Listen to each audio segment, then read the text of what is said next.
Les Ivoiriens se préparent à célébrer le 61e anniversaire de l'indépendance de leur pays, la Côte d'Ivoire.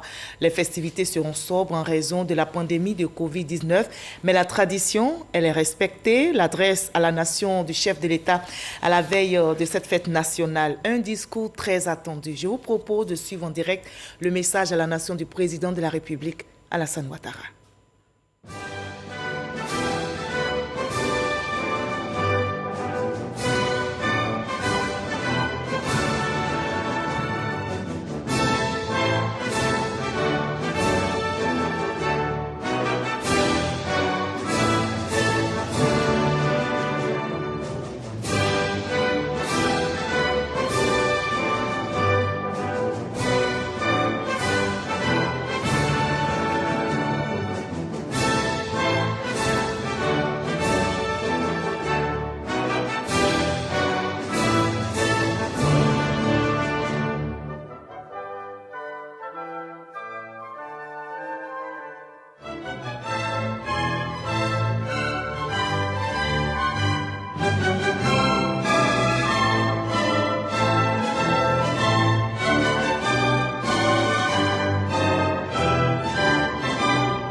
Ivoiriennes, Ivoiriens, mes chers compatriotes, chers amis de la Côte d'Ivoire, c'est toujours pour moi une immense joie de m'adresser à vous chaque année à l'occasion de la commémoration de l'indépendance de notre beau pays, la Côte d'Ivoire.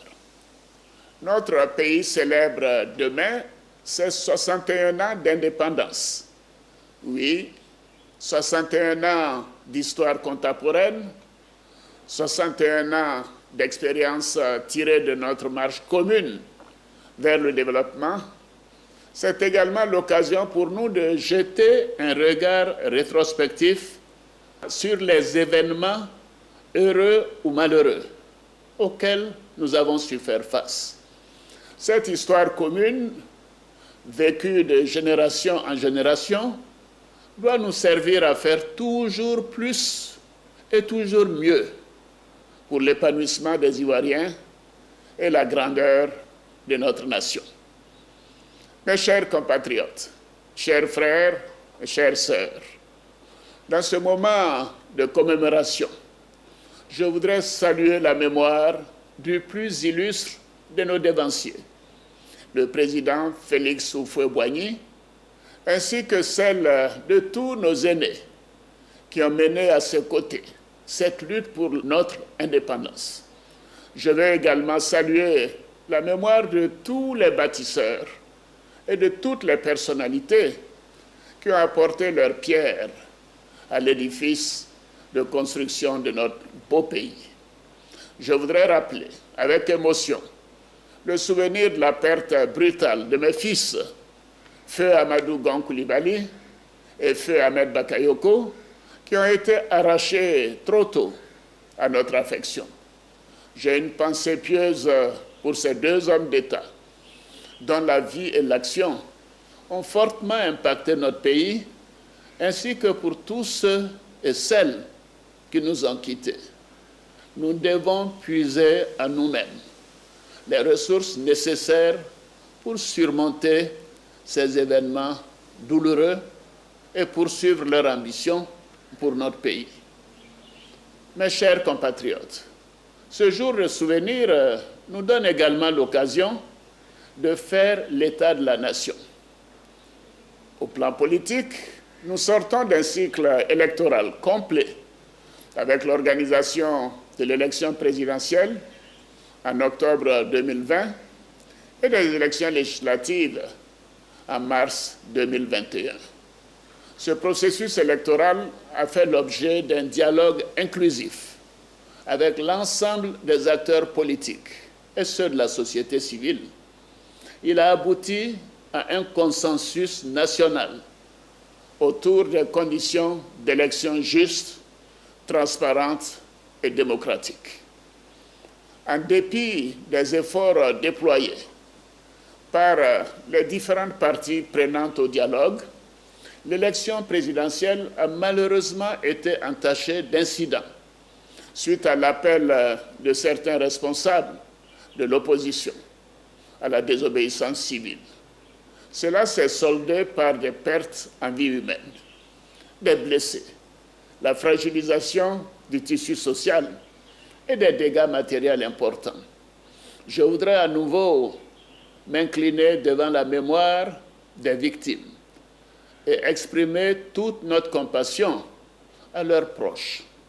C'est le lieu de réaffirmer mon attachement au dialogue constructif qui permet d'apaiser davantage notre pays et d'aller de l'avant pour son développement. Ainsi, dans un souci de paix et de cohésion nationale, j'ai instruit le gouvernement de poursuivre le dialogue politique pour créer les conditions d'une participation plus importante de l'opposition dans la vie politique nationale, dans le respect des institutions de la République. Je me réjouis donc que l'opposition ait pris part aux élections législatives de mars 2021. Nous avons aujourd'hui une Assemblée nationale plurielle. Pour la première fois depuis 2 décennies, comprenant tous les partis politiques significatifs de notre pays. Ce dialogue, je l'ai poursuivi moi-même avec mon aîné, le président Henri Konan Bédié, le 11 novembre 2020, et plus récemment avec mon jeune frère, le président Laurent Gbagbo, le mardi 27 juillet 2021. Je salue la rencontre de mes 2 frères à Daoukro, 2 semaines auparavant. Mes chers compatriotes, au plan sécuritaire, notre pays fait face à des menaces terroristes, notamment à notre frontière nord. Les velléités d'attaques terroristes sont sous contrôle grâce au professionnalisme et à l'esprit républicain de nos forces armées. Je les félicite et je leur renouvelle toute ma confiance.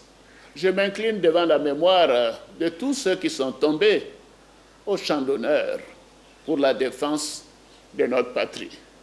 Je tiens à rassurer l'ensemble de nos populations que le gouvernement ne ménagera aucun effort pour garantir la sécurité des personnes et des biens sur l'ensemble du territoire national.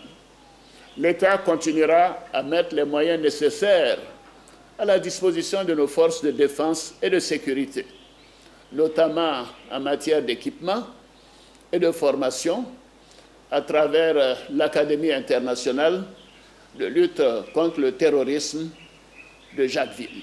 Mes chers compatriotes, depuis mars 2020, la Côte d'Ivoire, à l'instar du monde entier, subit les impacts négatifs sociaux et économiques de la crise de la Covid-19.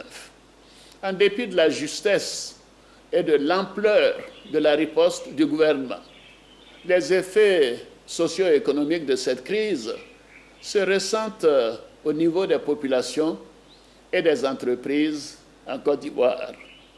Je regrette particulièrement l'augmentation du prix de certaines denrées de première nécessité. Cependant, je me réjouis qu'après concertation avec le secteur privé, des mesures conservatoires aient été prises lors du Conseil des ministres du 21 juillet dernier, notamment sur l'encadrement des prix des produits tels que le riz, l'huile, la farine et la viande de bœuf.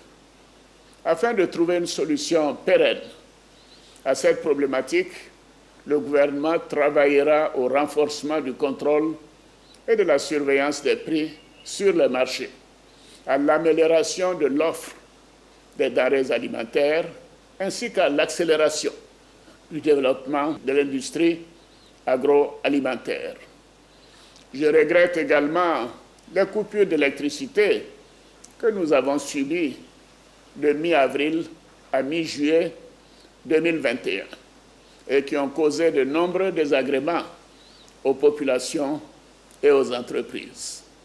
Cette situation conjoncturelle est aujourd'hui derrière nous, avec notamment la résolution des pannes techniques et l'entrée en production de nouvelles centrales électriques dont la mise en service avait été retardée en raison de la pandémie de Covid-19.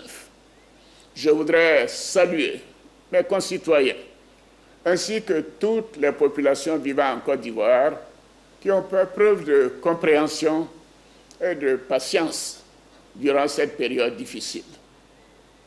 Mes chers compatriotes, notre pays poursuit sa marche vers le développement, en dépit de ces difficultés conjoncturelles et du contexte particulier lié à la pandémie de Covid-19.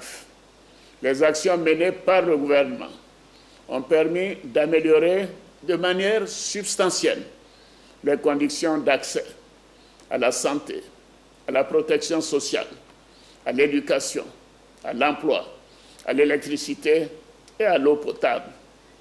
La résilience de notre économie, combinée à l'efficacité de notre plan de riposte économique et sanitaire, a permis de faire face à cette crise avec un taux de croissance positif d'environ 2% en 2020 contre une contraction de 3% au niveau mondial.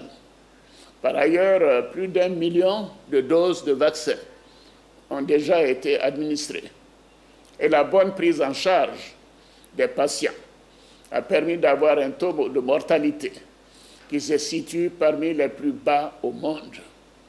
Je salue les efforts du gouvernement dirigé par le Premier ministre Patrick Achi et je félicite l'ensemble des acteurs impliqués dans la lutte contre cette pandémie.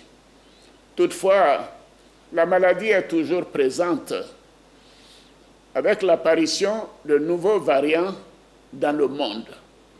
J'invite donc tous nos concitoyens à se faire vacciner, comme moi-même, et à continuer à respecter les mesures barrières. Mes chers compatriotes, chers frères, chères sœurs, mon ambition est d'aller encore plus loin dans la transformation de notre pays et l'amélioration des conditions de vie de chacun de nos compatriotes. Pour ce faire, nous devons être unis. C'est la base de notre programme, la Côte d'Ivoire solidaire. La Côte d'Ivoire a besoin du génie et de la force de travail de tous ses enfants, notamment de ces jeunes et de ces femmes.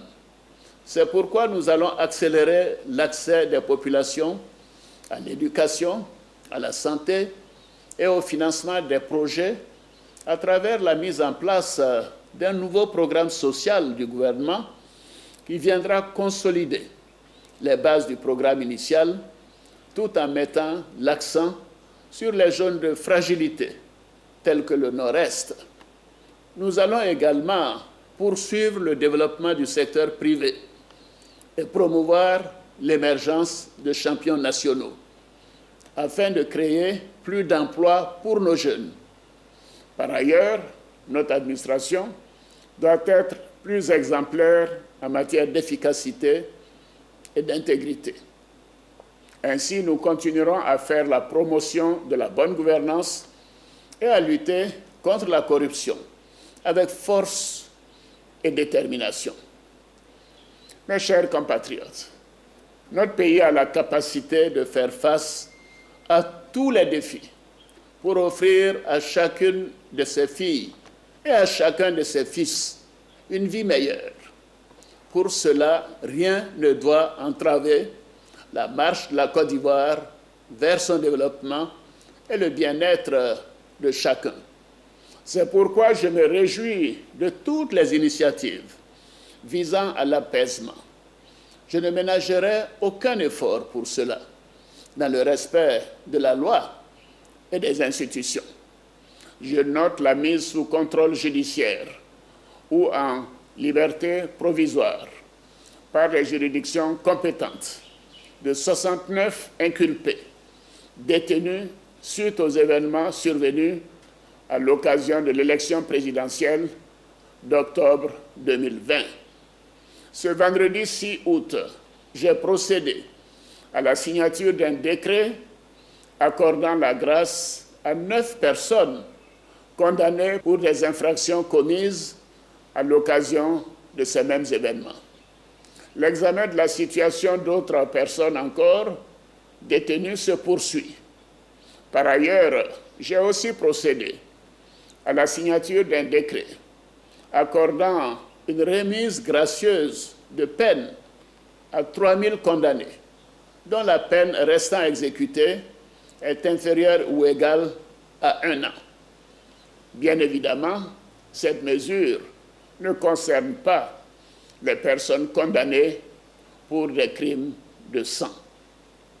Mes chers compatriotes, chers frères, chères sœurs, pour terminer, je veux insister sur la nécessité de renforcer la cohésion sociale en vue de consolider l'atmosphère de paix et de sécurité durement acquise.